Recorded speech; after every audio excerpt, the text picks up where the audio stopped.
Aujourd'hui, on va comparer Dubaï et la Thaïlande pour voir quel est le meilleur endroit pour les entrepreneurs. Je vais vous amener avec moi et on va comparer les deux pays ou les deux villes sur plusieurs aspects. Donc le business, les activités, les restaurants, les supermarchés. On va tout faire. Même la nuit, on va voir un peu quelles sont les différentes ambiances. Et au final, vous allez voir que rien va se passer comme prévu.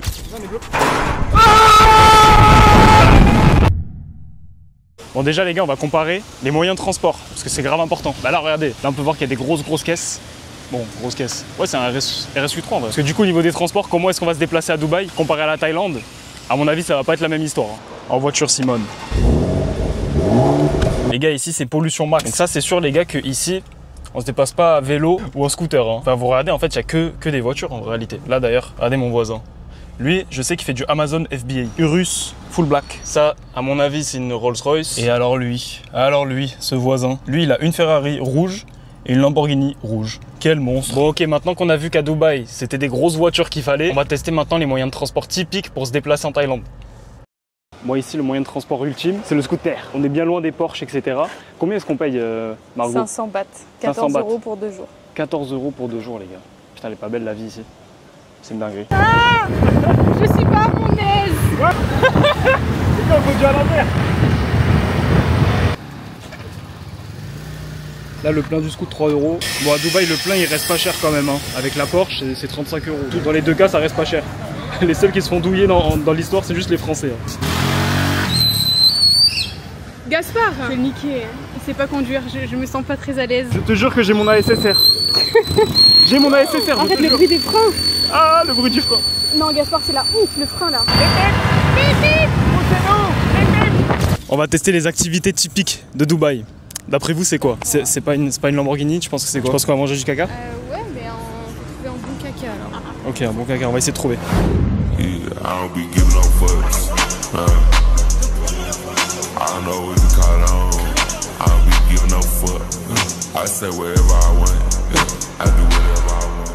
Putain les gars, explique ce qui s'est passé. En gros déjà, Gaspard a payé quelqu'un pour prendre des photos. Le mec voulait vraiment qu'on fasse des peace and love, que vraiment on pointe du doigt. On mettra la photo ici, c'est honteux. C'est honteux, bref.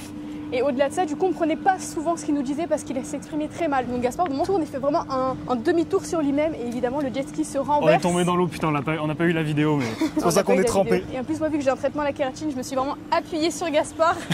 je me suis retrouvé à 10 mètres dans le fond. J'étais comme ça en mode arrête de me pousser. Bon, allez, maintenant, on va aller voir ce qui se passe en Thaïlande. Quel type d'activité est-ce qu'on peut faire? Est-ce que c'est mieux en Thaïlande ou non? Visiblement, c'est pas ce qu'on m'a vendu. Ça ressemble vraiment à la carte postale, les gars. Où est-ce qu'on va? Se faire masser les fesses. Se faire masser les fesses. Ouh là là là là. En fait, il n'y a que deux business ici. C'est vraiment les Thai massages et la vente de cannabis. Il n'y a que ça ici, on dirait. Remarque, c'est la belle vie. Hein. Bon, les gars, en Thaïlande, c'est une dinguerie les massages. Ça coûte genre moins de 10 €. Tu fais remettre la colonne vertébrale comme il faut. Toi, je vais faire les pieds. Toi, c'est 300. 10 €, je pense. You do head massage? Moi, just head, face and... Aussi, ça fait trop mal là. Donc, du coup, 10 €, c'est ça? En gros, ouais, pour 1 heure. Ouais, c'est bien, en vrai, pour 1 heure. Là, j'ai bien peur que Dubaï perde un point. Là. Ouais, complètement. Conclusion du massage, t'as kiffé? Je me suis endormie, c'était génial. Bon, si je me souviens bien, en Thaïlande, tu peux acheter tout le magasin entier, ça te coûte 20 €. Là, je pense que ça va pas être la même à Dubaï. On va quand même aller comparer au niveau du supermarché. Nous filmons en caméra discrète. Nous filmons en caméra discrète. Nous n'avons pas le droit aux caméras à Dubaï. Je mets la caméra dans mon slip.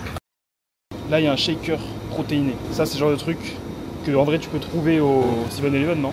17, ça fait, voilà, 5 €. Là, le jaune d'œuf, 10 €, 5 balles. En vrai, c'est pas non plus abusé. Enfin, c'est plus cher qu'en France, je pense, non? Quand même. Ok, bon, c'est assez cher. C'est un peu les prix comparables à ce qui se passe en Europe, voire un petit peu plus cher. Maintenant, on va les comparer directement avec la Thaïlande. Nous allons là, 7-Eleven, of course, la base. Ah, les gars, quand il y a une petite faim, c'est vraiment la base ici en Thaïlande, c'est d'aller dans ce jeu de 7-Eleven. Allez, allons regarder combien ça coûte. Alors, fais-nous une petite présentation des choses à prendre au 7-Eleven. Ok, ben il faut aller alors. Déjà, on a le côté boisson. Nous, côté boisson, prend... là, il y a des petites protéines. Nous, on prend celle-là. Ça fait genre 60 centimes. 60 centimes la petite boisson? Ouais, et c'est au collagène. Ici, c'est le lava cake, comme ça. Ouais. C'est dingue, ça, je vais le prendre. 40, ça fait. 1 €. Ouais, c'est 1 € quoi. En tout et pour tout, je pense, mes 3 trucs ensemble, ça fait genre 2 €. Combien? 2 €. 2 € ça? Ouais, les gars, je vais goûter ça. 20 bahts, je crois que c'est 50 centimes. Le truc de high protein, on va goûter ça. Vraiment, ça chie ça. C'est dégueulasse. Le prenez jamais. Ça sent le lait de femme. C'est dégueulasse. Bon, maintenant, on va comparer la vue. Les gars, la vue, c'est important quand même. Il n'y a pas que l'argent dans la vie, même si, bon voilà, regardez-moi ça. Ça, c'est la plus belle vue de Dubaï, les gars. C'est notre quartier, c'est Dubaï Creek Harbour. C'est une dinguerie. Du coup, maintenant, on va comparer un peu les bars qui ont les plus belles vues. Pour moi, c'est la plus belle vue de Dubaï ici. Le serveur trop gentil, le Ice and Lemon qui fait plaisir. Il y a une semaine, j'ai lancé un nouveau shop. Je suis à 40% de marge dessus. Et là, hier, j'ai fait 1200 €. En sachant que je suis à 40% de marge, ça fait environ 500 € par jour dans la poche en plus. Donc ça fait 15K par mois qui peuvent tomber en plus de bénéfices. Donc tout est bon à prendre, on va pas se cacher. Hein. Les gars, juste un petit croissant et cette bouteille d'eau, 16 €. Est-ce que vous vous rendez compte ou pas? Franchement, là, on va comparer avec la Thaïlande, mais je pense que le résultat va être sans appel. Ouais, il fait déjà un peu plus beau. On en a donc profité pour aller voir la vue. Là, on est allé au meilleur spot de Koh Samui. Jungle Club. Le meilleur spot de Koh Samui. À ce qui paraît, c'est la meilleure vue. On va comparer avec Dubaï. Hein. Ah oui, une belle vue quand même. Hein. C'est incomparable, mais qu'est-ce que tu préfères entre Dubaï et la Thaïlande? Bon, c'est incomparable, hein, mais si tu devais choisir, qu'est-ce que tu choisirais? En fait, j'ai pas de préférence parce que c'est deux moods qui sont complètement différents dans le sens où Thaïlande, je suis beaucoup plus apaisée, reposée, tu vois. Genre, je suis plus en mode de détente, logique, parce que je travaille moins. Bon, bah voilà, il fait trop chaud. On change de spot, il fait beaucoup trop chaud. On critique beaucoup Dubaï parce qu'il fait chaud, mais en fait, il fait beaucoup plus chaud en Thaïlande. Hein. Ça, c'est de la vue. Comparons les prix avec Dubaï. Du coup, la Sparkling, elle est à 4 €. C'est le même prix qu'à Dubaï en réalité. Maintenant, il est l'heure de travailler. Ce qui est bien, c'est qu'ici, vous pouvez travailler dans des grands hôtels. Ça, c'est un truc de... Bah, en vrai, en Thaïlande, je pense qu'aussi, hein, c'est inspirant. Et puis, les gars, ça, à mon avis, en Thaïlande, il n'y a pas d'iMac dernier cri, comme ça, où n'importe qui peut voler. Hein. Enfin non, je pense pas qu'il y ait de vol vraiment en Thaïlande. Bon, en attendant mon appel, on va regarder un peu les résultats qu'ont eu les élèves. Là, il y a Bilal, il a fait 5 500 € de chiffre d'affaires. Et du coup, voici les résultats qu'a fait Bilal. Donc bravo à toi, Bilal. D'ailleurs, regardez, il a fait une petite vidéo pour parler un peu de l'accompagnement. J'ai que du bon à dire. La réactivité des coachs, elle est au top comme prévu. 15 minutes, même pas, t'as ta réponse. Ça permet d'avancer hyper vite. Donc voilà, je recommande à 100% vraiment. Il y a des accompagnements, vraiment, il y a beaucoup d'arnaques. Celui-là, vous pouvez leur faire confiance et foncer, vraiment. Et que ce soit des mecs confirmés ou des débutants aussi, il y a des débutants qui commencent et qui viennent de faire leur première vente. Là, on a Grégoire qui fait sa première vente, donc bravo à toi Grégoire aussi. Bon allez, maintenant on va comparer avec la Thaïlande. Est-ce que c'est mieux de travailler au bord de la plage ou est-ce que c'est mieux de travailler dans un cadre comme ça? On va regarder. Déjà de 1, bon, au niveau du cadre, on est plutôt bien pour travailler, on est plutôt bien. Mais par contre, est-ce que justement ça donne envie de vraiment de travailler? Moi, ma copine qui est là-bas, elle travaille pas beaucoup depuis qu'on est en Thaïlande. Par contre, le réseau, on va pas se cacher qu'il est moins bien évidemment en termes de qualité qu'à Dubaï. Ça, on peut dire ce qu'on veut, mais c'est la vérité. Parce qu'en Thaïlande, il y a beaucoup de personnes qui sont là, juste ils font 3 000 à 5 000 € par mois, ils vivent confortablement. Je leur jette pas la pierre, tu vois, mais si vraiment tu veux grind et ton objectif numéro 1, vraiment numéro 1, c'est que le business, bah, c'est sûr que c'est mieux Dubaï, c'est pas la Thaïlande où tu vas faire le plus d'oseille, ça c'est la réalité. Parce que du coup, l'endroit est tellement beau, t'as même pas envie de t'affaire, t'as juste envie d'aller à la plage. Et après, en plus de ça, au niveau lifestyle, est-ce que c'est vraiment motivant d'être en scooter toute la journée, de payer 1 € ton pad thai? En fait, c'est trop bien, mais genre, est-ce qu'au long terme, côté business, je parle, est-ce que c'est la meilleure chose à faire? Je pense pas. Allez, maintenant, on va comparer. Au niveau des sorties, au niveau de l'ambiance le soir, on va aller à Global Village pour voir si on peut bien s'amuser ici à Dubaï le soir ou non. Et on va comparer avec la Thaïlande. Je me suis fait confisquer à l'entrée mes micros. Donc si vous m'entendez mal, c'est parce qu'on s'est fait confisquer. Et là on me regarde mal parce qu'on n'a pas le droit de filmer. Voilà, c'est donc ça là. C'est donc ça, la liberté d'expression. Et aussi on a payé le parking, on a payé 135 dirhams, donc 35 €. Donc Tu as payé. J'ai payé. Et en fait cet endroit là, c'est tous les pays du monde. C'est-à-dire là il y a la Jordanie. Là, il y a l'Égypte. 25 € en moins, des micros en moins. Est-ce qu'on va quand même s'amuser? Est-ce qu'on va regarder?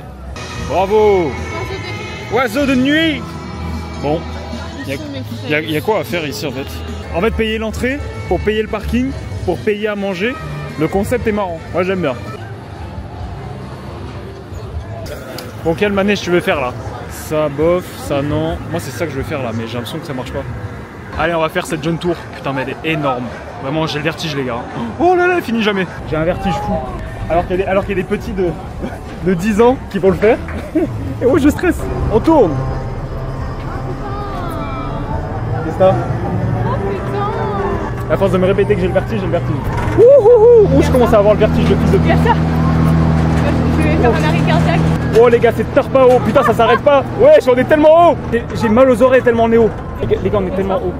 Gaspard, je suis pas bien. Je suis pas à mon aise. Gaspard, on va tomber. Oh putain, c'est qu'une information.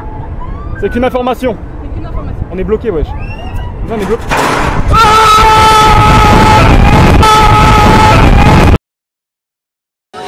Il y a les transsexuels. Il y a les transsexuels qui dansent. Je suis le seul mec qui va être avec sa meuf. Nouvelle mission secondaire débloquée.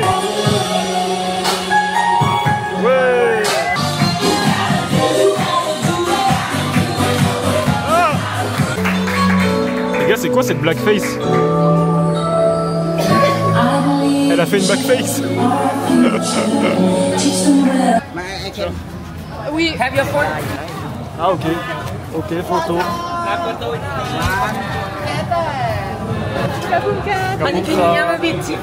Bonjour.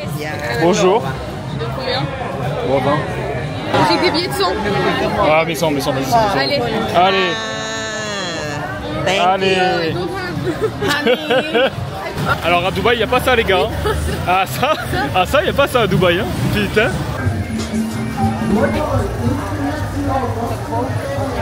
Il a posé un carré VIP, ce fou. Tout pour flex. Ça recommence.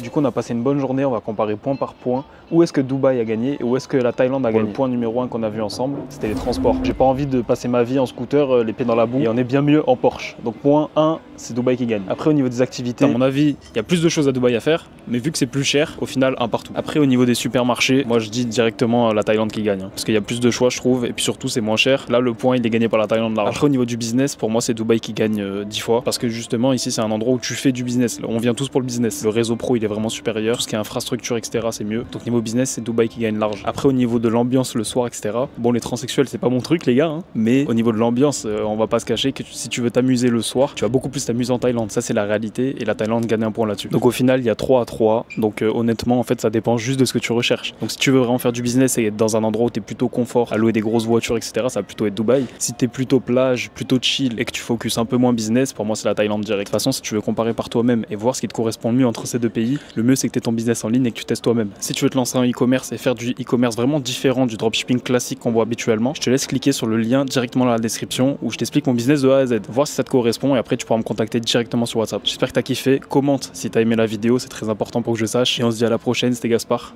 Ciao ciao.